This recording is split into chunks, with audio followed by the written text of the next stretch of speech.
Hi, in this section we're going to cover formulas. Now, formulas in Excel are one of the most essential things that everybody should know how to understand and how to read them and how to write them. So, formulas, what can they be used for? Well, they can be used for a lot of things. For example, to add numbers, to perform text operations. So, for example, you can use a formula to separate words from a sentence. You can use a formula to count characters. You can also use formulas to perform lookups of data from one column to the next. Now, Excel also provides a formula helper, which can help you to build formulas accordingly to your data.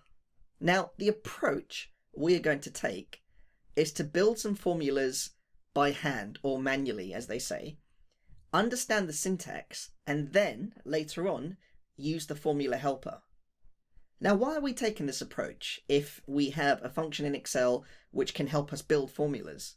Well, the reason we're going back to basics and doing this by hand approach where we build a formula from ground up and understand the syntax is because when you use this formula helper function, you will understand what you're building.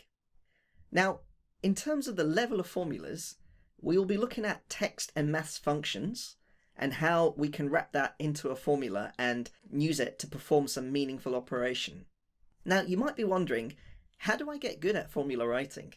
Well, the key is to simply practice and practice and practice and apply it to your work. And you will find that as you start to build formulas, you'll get more comfortable with it. And of course, throughout this section, we have provided key exercises and tasks to help you strengthen your skills. So, let's get started.